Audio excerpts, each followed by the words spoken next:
Hi friends, today we'll learn how the superficial and deep palmar arch is formed. Assume this is as the ulnar artery and this one as the radial artery. This is the branch coming from the ulnar artery known as palmar carpal branch of ulnar artery, and this is the branch coming from the radial artery known as palmar carpal branch of radial artery. Both of these together form an anastomosing network here known as palmar carpal network. Now we'll see the course of this ulnar artery. Assume this one as flexor retinaculum. This ulnar artery will pass superficial to the flexor retinaculum.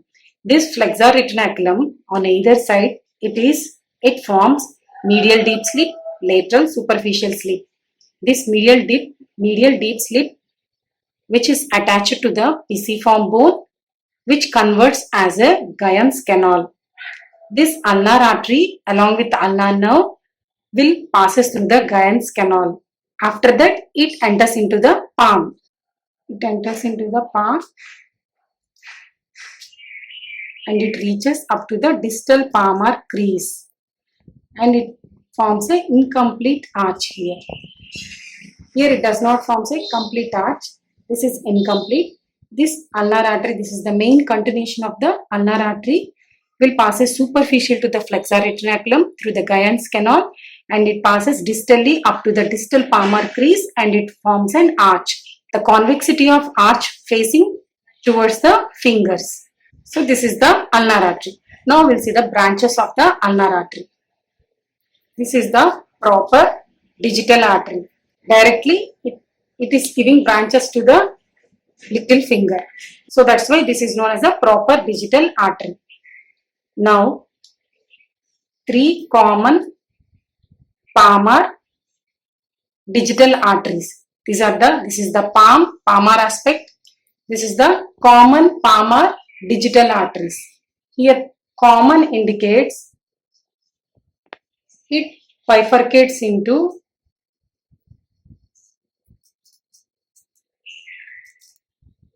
two sides. It supplies the adjacent fingers.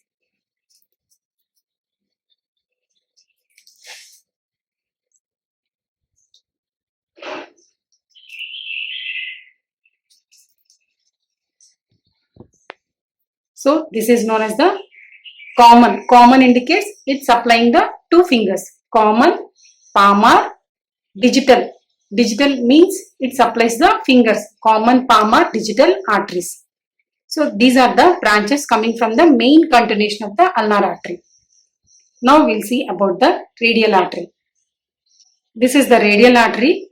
This radial artery, the main course of radial artery, it passes backwards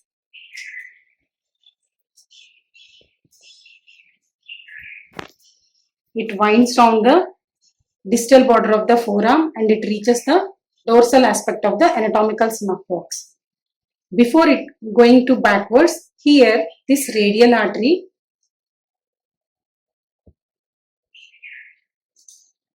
it gives a branch known as a superficial branch of radial artery. In this superficial palmar arch, 80% is contributed by the ulnar artery, whereas the 20% is contributed by the radial artery. This is the ulnar artery which contributes 80% and this is the superficial branch of radial artery which contributes 20% for the formation of superficial palmar arch. Okay, this completes the superficial palmar arch. This superficial palmar arch, it is sandwiched between palmar aponeurosis above and below by the flexor tendons and lumbrical muscles. Now we'll see the course of main continuation of the radial artery. This radial artery, it passes backwards and it reaches the anatomical snuff box. This triangular shaped depression is known as anatomical snuff box. Okay. Here in the anatomical snuff box, it acts as a content in the anatomical snuff box. In the floor of the anatomical snuff box, we will see this radial artery as a content. Now we just recall the boundaries of anatomical snuff box. This is the medial boundary and this is the lateral boundary. It is a triangular shaped depression. This medial bound, this is the lateral boundary, which is formed by the abductor pollicis longus and extensor pollicis brevis. Whereas the medial boundary, it is bounded by the extensor pollicis longus. And this is the roof. We see the floor. The roof is bounded by the skin superficial fascia containing the cephalic vein. On the floor, it is bounded by the scaphoid bone. In the floor, we'll see the content. That content is this radial artery. This is the main course of the radial artery. It winds backwards and it reaches the anatomical snub box. Then this radial artery, here it gives first dorsal metacarpal artery. From this first dorsal metacarpal artery, it gives branches to the thumb. This is known as princeps pollicis artery, dorsal princeps pollicis artery, and it gives another branch to the, this is the dorsal radialis indicis artery.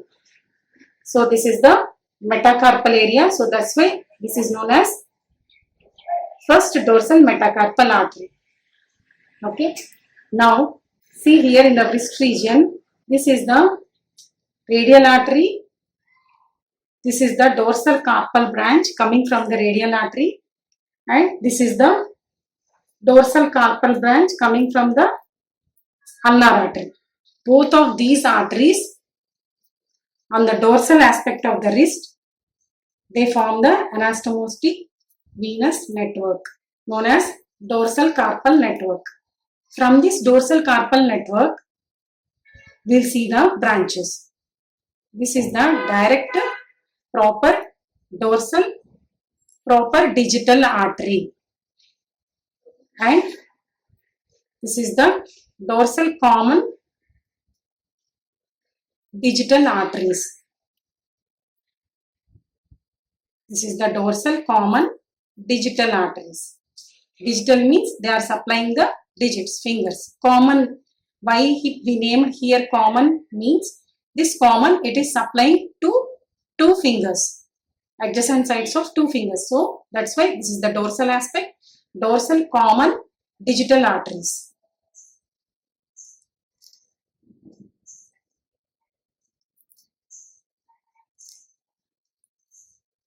Like this on the dorsal aspect, this is the dorsal carpal network or dorsal anastomosis on the carpal bone. From here, we'll see direct proper digital artery and three dorsal common digital arteries. And this is the main continuation of the radial artery, which winds backwards and it reaches the anatomical snub box. There it gives one dorsal metacarpal artery.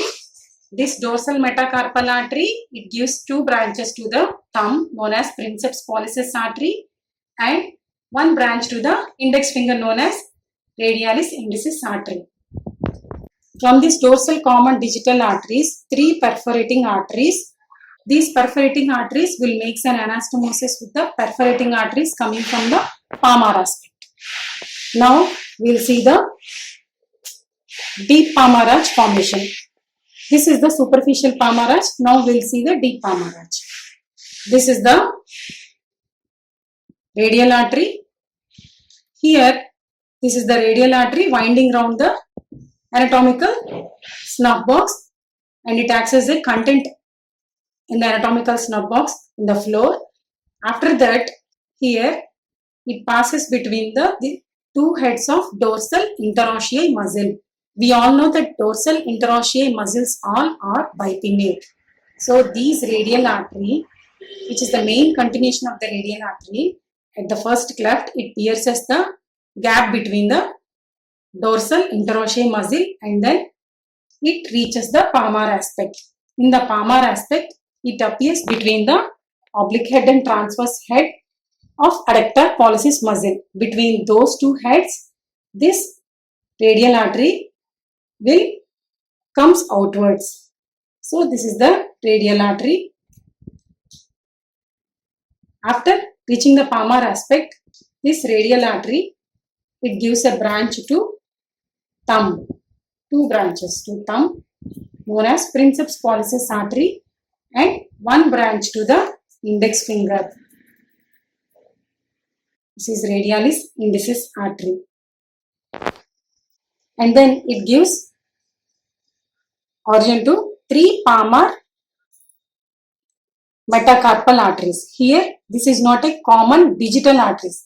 These are just metacarpal arteries. They won't go to the digits.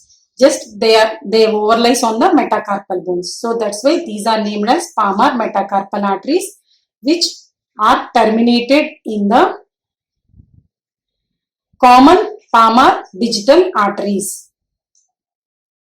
These arteries will terminate in the common palmar digital arteries. And then along with that, this radial artery will give three perforator arteries. These perforators will anastomosis with the perforators which are coming from the dorsal common digital arteries. Here, these perforators. Both of these perforators are connected each other. So this is the radial artery, and then this radial artery, this deep palmar arch is completed by this is the deep branch of ulnar artery, which makes an anastomosis with the radial artery. So this completes the deep palmar arch. 80% of the deep palmar arch is contributed by the radial artery, whereas the 20% is contributed by the ulnar artery. This is the deep branch of ulnar artery. So overall, this is the superficial palmar arch and this is the deep palmar arch. Okay, this deep palmar arch, which lies 1 centimeter proximal to the superficial palmar arch. And this, if you see the location of this deep palmar arch, it is seen beneath the long flexor tendons and lumbrical muscles. Whereas the superficial palmar arch, it is sandwiched between the above palmar aponeurosis, below by the long flexor tendons along with the lumbrical muscles. So this is the deep palmar arch and this is the superficial palmar arch. If you see the clinical aspect, if there is any trauma on the superficial aspect of the palm, then the superficial palmar arch is lost. At that time, this deep palmar arch will contribute blood supply to the superficial aspect of the palm. So this completes the superficial and deep palmar arch.